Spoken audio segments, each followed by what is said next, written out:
শিরোনাম মেসির সোনালী প্রত্যাবর্তন।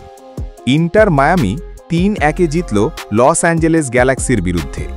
আপনারা দেখছেন অল স্পোর্টস চ্যানেল। আমি বিনয় আছি আপনাদের সাথে। লিওনেল মেসি মাঠে ফিরেই দর্শকদের আবারও তার মাহাত্ম্য দেখালেন। বিস্তারিত থাকছে প্রতিবেদনে। গত ২ সপ্তাহ ধরে চোটের কারণে মাঠের বাইরে থাকার পর মেসি তার দলের জন্য বদলি হিসেবে নেমেই গোল এবং অ্যাসিস্টে দলকে জেতালেন। ম্যাচের প্রথম অর্ধে একটি গোল পেলেও দ্বিতীয় অর্ধে মেসি তার চিরন্তন নৈপুণ্যে দলের জয়ের ভিত পাকা করে দেন। ইন্টার মায়ামি এই ম্যাচে ৩-১ ব্যবধানে জয়লাভ করেছে লস অ্যাঞ্জেলেস গ্যালাক্সির বিপক্ষে। মেসি প্রথমে ৮৪ মিনিটে বক্সের বাইরে থেকে দুর্দান্ত একটি গোল করে দলকে ২-১ এগিয়ে নিয়ে যান। এরপর মাত্র ৫ মিনিট পর ৮৯ মিনিটে একটি অসাধারণ ব্যাকহিল পাস থেকে লুইস সুয়ারেজকে গোল করতে সহায়তা করেন।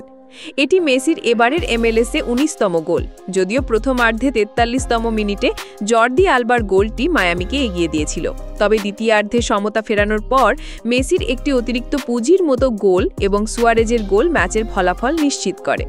ইন্টার মায়ামির এই জয় তাদের ১৩তম জয় এবং বর্তমান পয়েন্ট তালিকায় ৪ নম্বরে অবস্থান করছে।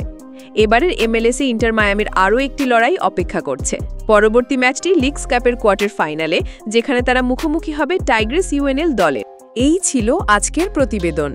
এরকম আরও খেলার আপডেট পেতে আমাদের চ্যানেলটি সাবস্ক্রাইব করুন। এতক্ষণ সঙ্গে থাকার জন্য ধন্যবাদ।